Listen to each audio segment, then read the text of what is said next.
Hello! இன்னைக்கு நம்ம மஞ்சள் பூசணிய வச்சு பருப்பு கூட்டு இல்லன்னா சாம்பார் எப்படினாலும் சொல்லலாம். எப்படி செய்யலான்னு சொல்லிட்டு பார்க்கலாம். இது வந்து மஞ்சள் பூசணி பிடிக்கலன்னு சொல்றவங்க கூட விரும்பி சாப்பிடுவாங்க. அதுக்கு நான் மேல இருக்கிற தோல், உள்ள இருக்கிற அந்த விதைகள் எல்லாம் நீக்கிட்டு இந்த சைஸ்ல கட் பண்ணி எடுத்து வச்சிருக்கிறேன். இத நல்லா கழுவி எடுத்து வச்சுக்கோங்க. இது கூடவே நமக்கு தேவையான அளவுக்கு பருப்பு. நம்ம நார்மலா வந்து எவ்வளோ யூஸ் பண்ணுவோமோ அந்த அளவுக்கு. இன்னைக்கு நான் அரை கப் அளவுக்கு எடுத்து வச்சிருக்கேன். ஒரு 2 டைம் நல்லா வாஷ் பண்ணிவிட்டு நல்ல தண்ணி ஊத்தி ஊற வச்சுக்கோங்க.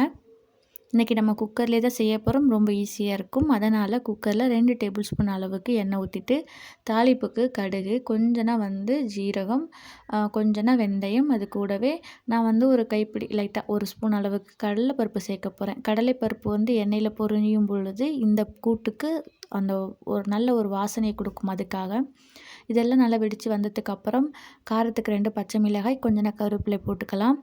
ஒரு 5, 6 போல் வெள்ளை பூண்டு வந்து நல்லா இடித்து 1, 2ஆ சேர்த்துருக்கிறேன். அதோடைய ஃப்ளேவரும் நல்லாயிருக்கும். அதுக்காக சின்ன வெங்காயம் இல்லைன்னா பெரிய வெங்காயம் வந்து நமக்கு சேர்த்துக்கலாம். நான் இன்றைக்கி ஒரு பெரிய வெங்காயத்தை சின்ன சின்னதாக கட் பண்ணி சேர்த்துருக்கிறேன்.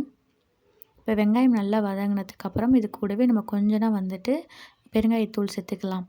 பெருங்காயத்தூள் வந்து எண்ணெயில் சேர்க்கும் பொழுது ஃப்ளேவர் நல்லாயிருக்கும்.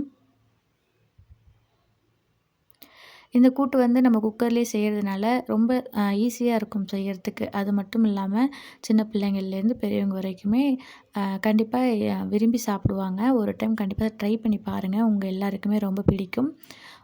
நல்ல பெரிய சைஸ் தக்காளி வந்துட்டு 1 சின்ன சின்னதாக கட் பண்ணி அதையும் இது கூடவே சேர்த்துக்கலாம். இப்போ தக்காளி, வெங்காயம் 2மே நல்லா வதங்கிடுச்சு. நம்ம ஆல்ரெடி வந்து மிளகாய் சேர்த்துருக்கோம். அதனால் தேவையான அளவுக்கு லிமிட்டாக வந்து மிளகாய் தூள் சேர்த்துக்கலாம். அது கூடவே மல்லித்தூள் சேர்த்துக்கலாம். எப்போதும் போல் மஞ்சள் தூள் கொஞ்சம் சேர்த்துக்கலாம். இப்போ இதோடைய பச்சை வாசனை எல்லாம் போகிற அளவுக்கு ஒரு டைம் நல்லா மிக்ஸ் பண்ணி கொடுத்துக்கோங்க.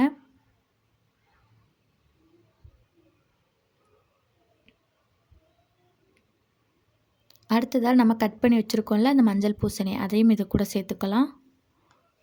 மஞ்சள் பூசணி வந்து சீக்கிரமே வெந்துடும். அதனால் கொஞ்சம் பெரிய பெரிய சைஸாகவே கட் பண்ணியிருக்கிறேன். ரொம்ப குட்டி குட்டியாக கட் பண்ணிட்டோம் அப்படின்னா கொலன்னு ஆகிடும். அங்கங்கே காய் இருக்கிற மாதிரி இருக்கணும், லைட்டாக குழஞ்ச மாதிரி இருக்கணும். அதுக்காக நான் வந்து கொஞ்சம் பெரிய சைஸாக தான் கட் பண்ணியிருக்கேன்.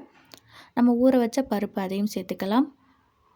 பருப்பு காயெல்லாம் மூழ்கிற அளவுக்கு தண்ணி வச்சுக்கோங்க. திரும்ப வேணும்னா நம்ம அட்ஜஸ்ட் பண்ணிக்கலாம் கடைசியாக.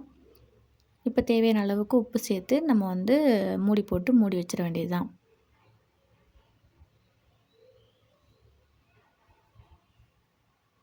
இப்போ இது நல்லா மீடியம் ஃப்ளேமில் ஒரு 3லேருந்து 4 விசில் வந்து விட்டுக்கோங்க. 3 விசில் விட்டோம் அப்படின்னா காய் வந்து கொஞ்சம் நல்லா அங்கங்கே வந்து பெருசாக இருக்கும். 4 விசில் 5 விசில்லாம் விட்டோம் அப்படின்னா நல்லா குழஞ்சிரும். உங்களுக்கு எந்த அளவுக்கு தேவையோ, இப்போ வீட்டில் வந்து காயே பிடிக்காது, பருப்பு மாதிரி கடைஞ்சி கொடுத்தா சாப்பிடுவாங்கன்னா கொஞ்சம் எக்ஸ்ட்ரா விசில் விட்டுக்கோங்க. இல்லை காயோட குழம்பு மாதிரி வேணும்னா ஒரு 3 விசில் விட்டுக்கோங்க. நம்மளோட தேவைக்கு ஏற்ப நம்ம அட்ஜஸ்ட் பண்ணிக்கலாம். நான் வந்து குழந்தைங்களுக்கும் சேர்த்து கொடுக்கணும். அவங்க வந்து காயெல்லாம் சாப்பிட மாட்டாங்க. கொஞ்சம் வந்து கூட்டு மாதிரி தான் செய்ய போகிறேன். அதுக்காக ஒரு 5 விசில் வந்து விட்டேன். இப்போ பாருங்கள், நம்ம வச்ச பருப்பு காயெல்லாம் நல்லா வெந்து வந்துருச்சு. இப்போ நான் ஸ்டவ் வந்து ஆன் பண்ணிவிட்டு ஒரு சின்ன லெமன் சைஸ் அளவுக்கான புளி வந்து கரைச்சி அந்த தண்ணியை சேர்த்துக்கிறேன்.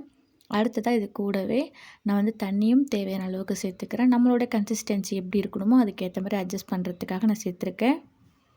இந்த ஸ்டேஜில் நல்லா மிக்ஸ் பண்ணி கொடுத்துட்டு உப்பு, காரம் எல்லாம் கரெக்டாக இருக்கான்னு செக் பண்ணி அதை நம்ம அட்ஜஸ்ட் பண்ணணும் அப்படின்னா இந்த ஸ்டேஜில் நம்ம அட்ஜஸ்ட் பண்ணிக்கலாம்.